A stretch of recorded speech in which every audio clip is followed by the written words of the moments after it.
hello, hello, hello, hello. Hi, I'm your cult boyfriend, and we're returning to Miss Mojo today. We're gonna watch a video of theirs called Top 10 Unforgettable Buffy the Vampire Slayer Moments. Um, at the point of this recording of this video, I Buffy is one of the shows that we haven't covered season by season yet. Isabel and I have done an entire analysis video of an episode from season 5 called The Body, which events from that episode should probably be in this video, probably at number 1 to be real. But Buffy is one of my favorite shows ever. I've just been kind of putting it off, I guess. I don't really know why, but I just haven't covered it yet, but I do love it. I mean, in every video you see our queen watching over me. Um, there's actually a lot of Sarah Michelle Gellar in this room and in my heart, but that's fine. And over here, I think some of you have asked what this was. This is a Buffy the Vampire Slayer tattoo. Faith, the bad Slayer, played by Eliza Dushku, who is my ultimate Nietzschean nihilistic dream girl. But yeah, 5 by 5 is something that she says a lot. That's a stake. That's the name Faith. I mean, I think it's pretty obvious what it is. But that's look, I love Buffy. I love Faith. I actually relate to Faith a lot. So it's like it's more than just um, Dream Girl stuff. I think Faith is probably one of the best characters I've ever seen. Buffy is one of the best shows I've ever seen, so whatever. Miss Mojo, I'm glad we're not watching Watch Mojo. I can at least say Miss Mojo is better than Watch Mojo, but I can't say Miss Mojo is too great. I don't hate it though. Like I still secretly harbor a desire to write videos for Miss Mojo under a pen name. Miss Mojo, I'm once again saying reach out to your boy. I would love to write some of this shit. Predictions? Well, I mean, obviously spoilers for everything Buffy. That should go without saying. But her mom's death should be here. I would like a Faith moment, you know. Probably Faith killing the guy and saying like no, you don't get it. I don't care. Like something like that. It has to be a Faith moment. There just has to be. Or when they body swap and they're like looking at it at their reflections in the mirror. I'm an easy person to please here. I want Buffy's mom's death to probably be number 1, and I want to see Faith. You know, that's all. She's the thing that monsters have nightmares about.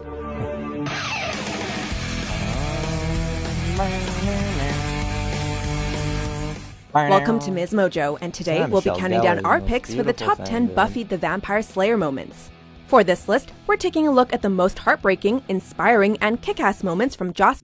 Oh, inspiring. Then it'd be like it'd be when Angel is Angelus, right? At the end of season 2, and like he's towering over her with a sword, and he's like you have like no friends, you have nothing. Like like what have you got now? And she says, she catches the sword and goes, me. Like Joss Whedon being a nerd really pays off sometimes in this teen drama. It's really great. It's a great fucking show. It's a great existentialist show. I'll go into it season by season eventually, but not.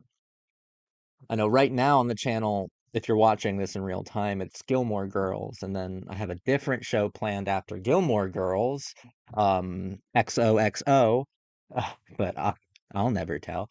And then after that, maybe Buffy. It'd be either Buffy or Vampire Diaries. Like I'm gonna do some vampire stuff in a couple months. I just haven't decided which one. Whedon's iconic television series.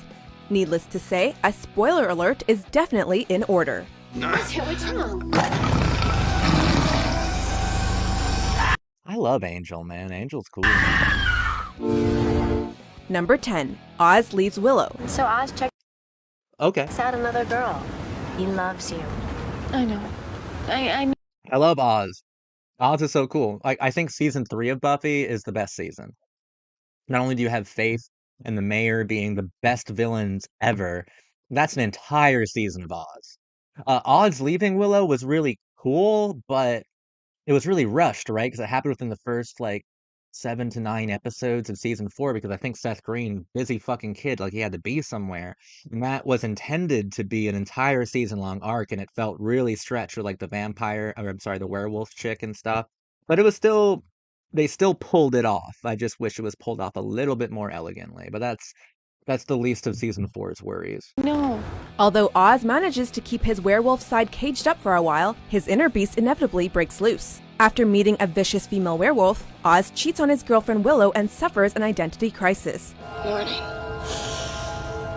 In order to sort out his werewolf issues, Oz says goodbye to Sunnydale and the only woman he ever loved. Don't you love I like it more when he comes back and like he's talking to Tara, who is one of my favorite characters on the show. Probably my favorite characters go like Faith, Buffy, and then Tara. I think that those are the three most interesting and compelling ones. Um, when he's talking to Tara in the college hallway and he's piecing it together that Tara is with Willow now and he's trying to hold his rage in and he like that's such a better moment.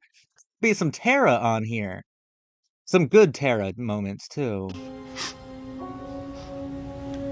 My whole life, I've never loved anything else. Sitting beside the wheel of his good van, Oz chemistry. briefly reconsiders his decision, but ultimately drives away, leaving Willow and the audience in tears. Oz would return later that season. Yeah. Of course, by then, Willow had already moved on. While Willow chooses Tara when all is said She did trade up. Tara is so much cooler. And I love Oz. That's how cool Tara is. and done, she's able to part ways with Oz on a mutual bittersweet note. It was my fault. This moment made me cry when I first watched it. I upset you. Well, so we're safe then. Number 9. A Sunnydale without Buffy. I think I've finally figured it out. What my problem is? It's Buffy Summers. That's when all my trouble started. When she moved here. Blaming Buffy for her recent heartache, Cordelia Chase wishes that the Vampire Slayer At least we get some cool Anya out of this, so I don't care about this moment much. never came to Sunnydale. Little It's a cool episode. It's a cool episode, but not top 10 caliber moment. does Cordelia realize that new girl Anya, making her first appearance, is actually a vengeance demon. Anya, my god. Best girl.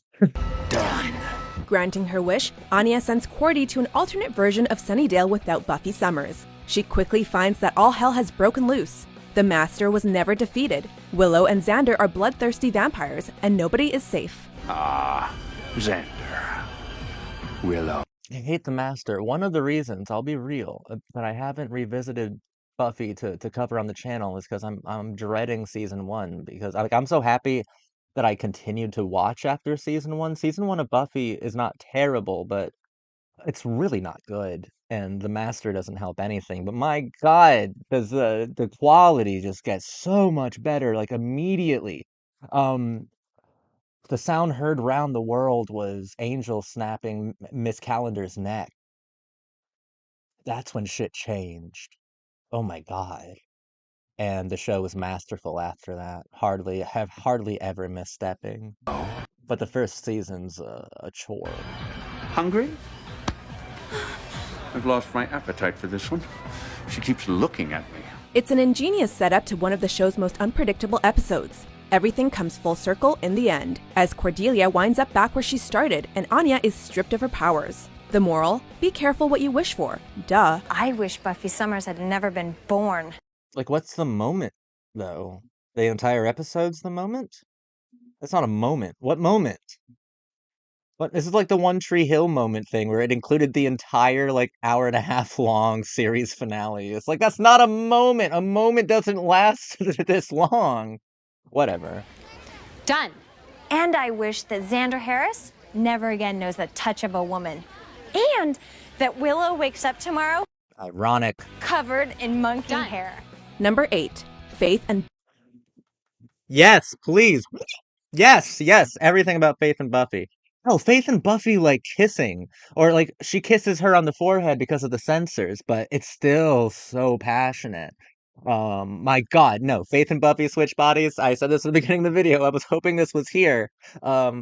But it's not gonna do a moment again. It's gonna do the whole fucking episode. It's not a moment. The best moment of that is when like they're both looking in the mirror after they switched bodies. Or no, it's just Sarah Michelle Gellar looking in the mirror as Faith, and it's like fucking having a dissociative experience. It's pure fucking nihilism. I love it so fucking much. Existentialism on a suicide drive. Faith and Buffy switch bodies. Yes, MsMojo. Now you're speaking my love language. Buffy switch bodies. He's a cutie. Looks like he could use a good roll in the sack. Oh. You're not his type. He's not big on sleaze. Faith is back and looking for a rematch with Buffy. This time around, the bad girl Slayer has an ace up her sleeve. As their fight reaches its thrilling climax, Faith whips out a special gift from the mayor of Sunnydale. Love it. Our heroine seemingly tries. That's the best episode of, it's a two-part episode. It's the best part of season 4. It's why I'll say that season 4 is masterful, because season 4 has also got quite a few problems, but there's so many amazing ideas and concepts in the Faith and Buffy switch bodies thing. Triumphs over her enemy. When Buffy says Faith's catchphrase, though, it suddenly becomes clear who's in control. 5 By five. This body switch not only makes for a stellar cliffhanger, but it also plays into the fascinating collation between the two Slayers. Really Buffy does. and Faith are so different. You're not even lying, MsMojo. MsMojo's better than Watch Mojo.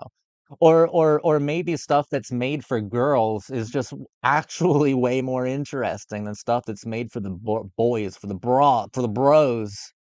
And yet so similar. By spending time in each other's shoes, they realize the only things that truly separate them are friends and family. Guess she's had her fun. Yeah. Fun. Your Faith wants to die. Fun. God. Most heartbreaking girl in the world. Faith Lehane. Faith. My God. Number 7. Buffy and Spike kiss. You should go back and No, what I like more than Buffy and Spike kissing is Buffy and Spike like fucking for the first time, and they're destroying a goddamn house. There's so much metaphorical language. Season 6, oh, it's devastating. Devastating. Philosophically, conceptually, emotionally, thematically. It is a devastating season. inside. Finish the big group sing, get your kumbayayas out. I might irritate some fans, but like I think Buffy and Spike are cool, right? But you're not supposed to like root for them as a couple. If you do, you're missing the point, and you want Buffy to suffer and to forever hate herself. Like that's what makes it interesting. And that's what makes Spike a tragic character in the end. I don't want to. Despite starting out as enemies, Spike eventually evolves into someone Buffy can confide in, as demonstrated when she opens up to him about her experience in the afterlife. I knew that everyone I cared about was all right. I knew it. It's in this rousing musical episode, though, that Buffy's relationship with the blonde vampire reaches a pivotal moment. Unable to contain Like this is actually a moment. This is a weird list. It's comprised of moments and entire episodes that sometimes last 2 or 3. their feelings any longer, the two come together for a passionate kiss.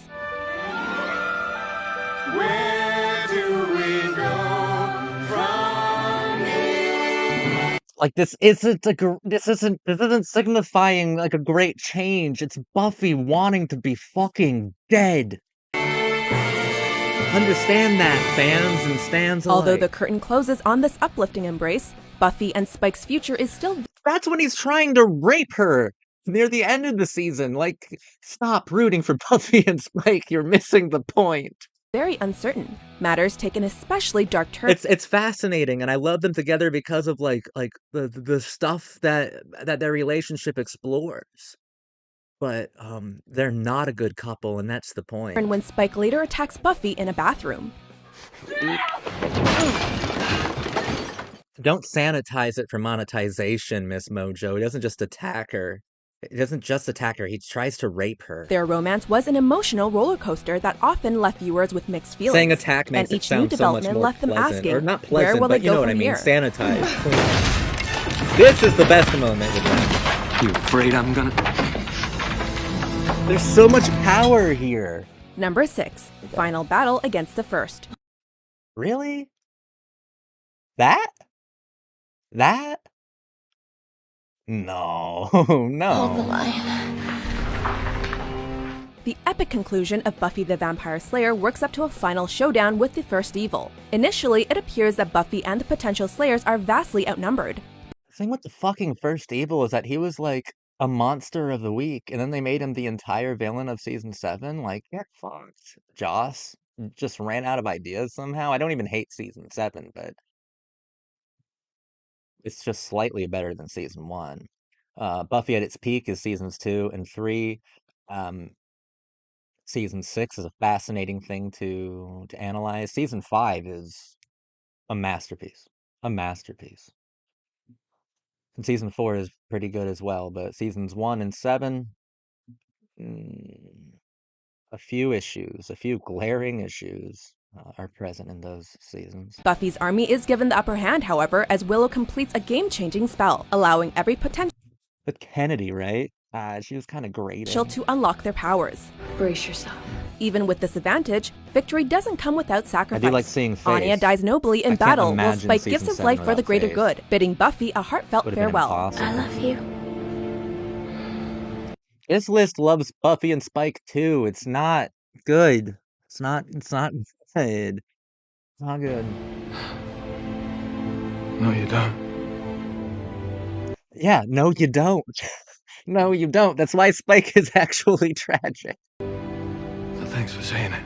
Sunnydale is also demolished in the Love you, process, Spike. with our surviving heroes narrowly escaping. for a Surrounded by walk, her allies, Buffy's bitch. journey ends on the most triumphant note possible. At the Really? Because like Anya gets killed too. same time, the door is still left open to further adventures. We saved the world. We changed the world. I can feel them, Buffy. All over. Slayers are awakening everywhere. Number 5. Buffy and Angel have sex. Yeah, this What belongs is here. she? I love the fucking the power, the metaphors and symbolism of it. That you give your perfect dream boy sex or your virginity, and boom, he turns into the most toxic and vile actual monster possible, and dedicates himself to ruining you. Doesn't After matter how 1.5 perfect he seasons of is. will they won't they tension, Buffy and Angel finally declare their affection for each other and make love. Tender, sincere, and God. utterly romantic. This scene proved to be everything the them shippers together. had hoped for. I Be feel honest. like I lost you. Unfortunately, it's immediately followed by a tragic twist of fate. Like, Buffy is doomed in 1,000 ways. Joss Whedon loved to punish and torture her, like, actually torture her. You know? Buffy Summers is one of the most punished characters in fiction, no matter the format. She's one of the most punished characters ever. Having experienced a moment of true happiness, Angel's soul is ripped away and he reverts back to the sinister Angelus.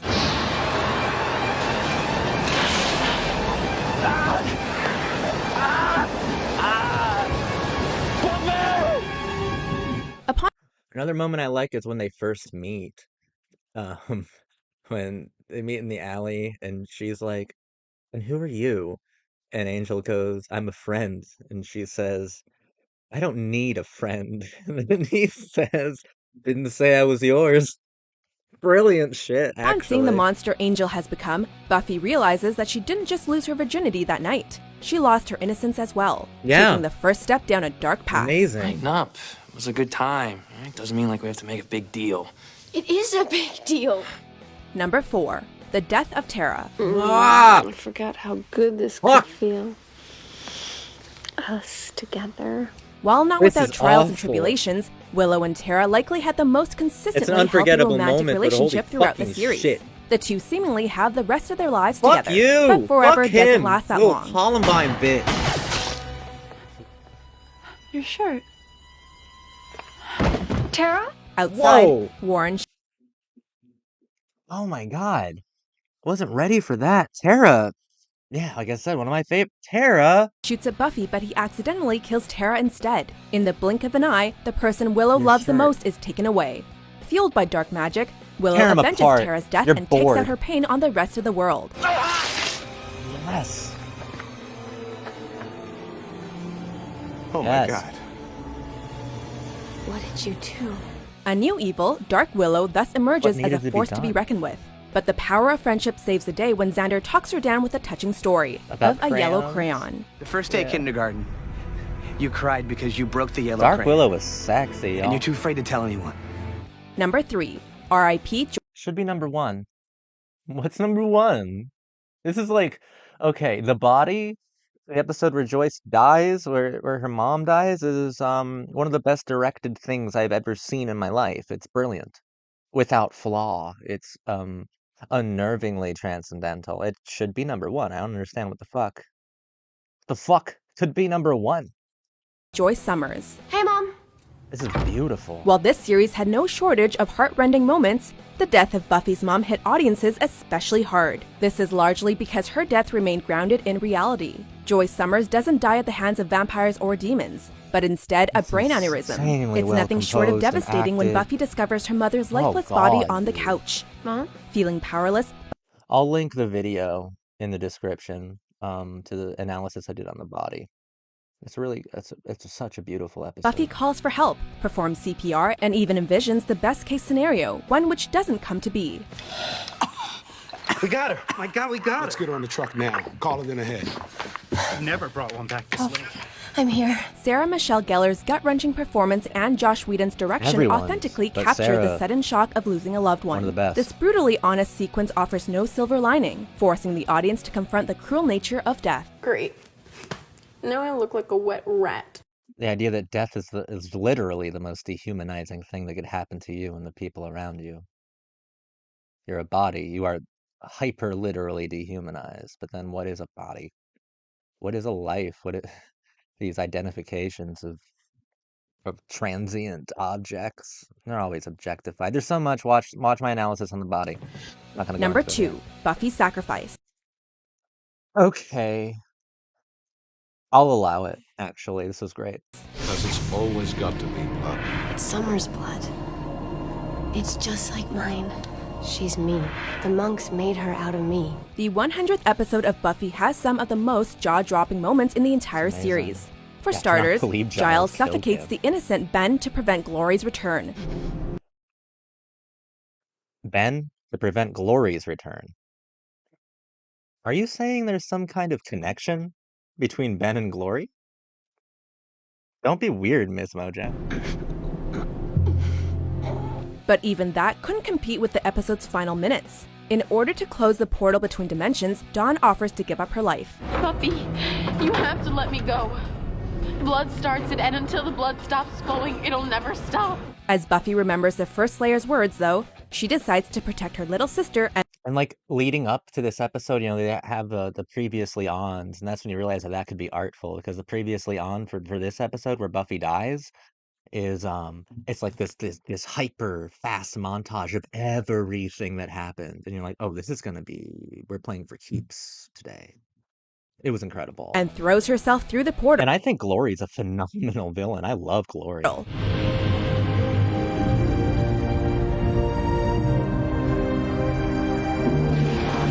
While this wasn't the first time Buffy had died, her sacrifice still came as a massive surprise. We were all deeply moved as the episode closed. And then Joss Whedon said, I'm not done with you yet, bitch. I'm gonna torture you more. I'm gonna bring you back from the dead and just crush you. Because if you haven't realized, Joss Whedon, while brilliant, is also quite not only a problematic figure in real life, but I think a person who has some deep-seated issues that he should really consider mending or trying to investigate. On her tombstone. Joss needs therapy is what I'm saying, but Buffy is a brilliant show. Almost on account of how Joss Whedon needs a therapist. Reminding us that she saved the world a lot. Fortunately, Buffy would live to fight another day. Unfortunately for her, she was at peace, guys. Before we get to our top pick, here are a few honorable mentions. Yes, fucking God. I'm so sorry, Anya. I'd treat you right. Xander is the analog for Joss Whedon, and you can totally see it. I would never do this to a woman. Because I'm a, I'm a hero. What am I trying to say? I didn't come back wrong. No, you're the same Buffy, with a deep tropical cellular tan. Well, gosh. Well, gosh. The mayor was fucking lit. Number 1. Buffy kills. I'll allow it to. Okay, fine. The top 3, you can move them around however you'd want. I'd put Buffy's mom dying at number 1, Buffy kills Angel number 2, and then Buffy sacrifices herself number 3. But I'll allow it, MsMojo. This was a fine list, probably. Kills Angel. It's not So over cool. yet. My boy Cotley here's about to wake up.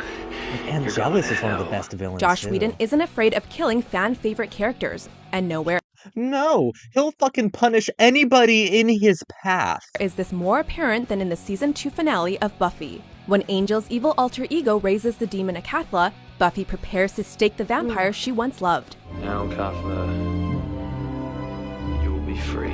I think Jenny Callender's death is pretty significant. Like, for me, that marked a change in the quality and direction of the show. And I have a crush on her. But she was like a techno pagan. Man, she was cute as fuck.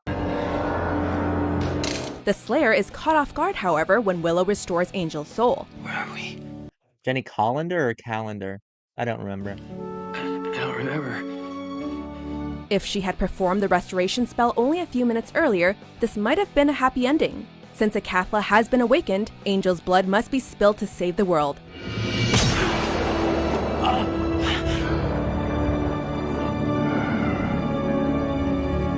You had to do it. Angel may return the following season, but this moment never fails to shatter hearts. He deserved it. I'm comfortable with his death. Oh my god. Sarah Michelle Do you Gellar agree was with so our list? fucking good. That moment! That one! Tara and Willow kissing on camera. That one! MsMojo just reminded me that you put this here for a reason, because you knew that this should have been on here. Or whoever edited this was like, what the fuck? Where's Willow and Tara kissing in the body? That's how Joss snuck it past the censors, because like I said, he was gonna have Faith and Buffy kiss in season 3, and the censors said no.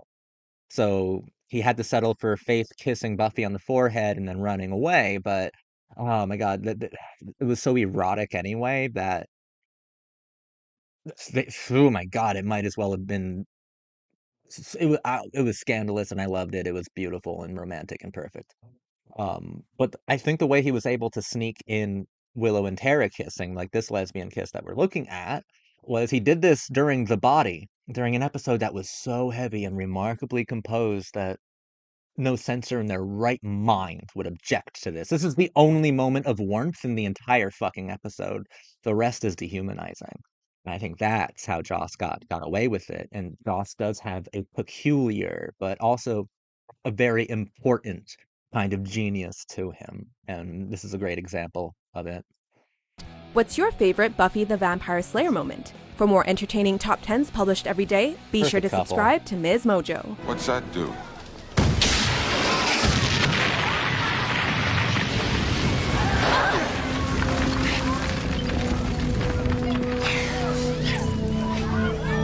Oh my god, Drusilla. She's like my Tim Burton fucking fantasy. He was amazing. Alright, I think that was it. Hope you liked this video. We will cover Buffy eventually, season by season, like I do with most of my teen dramas. It's one of my favorite shows ever. What did you guys think of MsMojo's list? I didn't think it was particularly infuriating. I thought it was okay. Thank you for watching. Have a great one.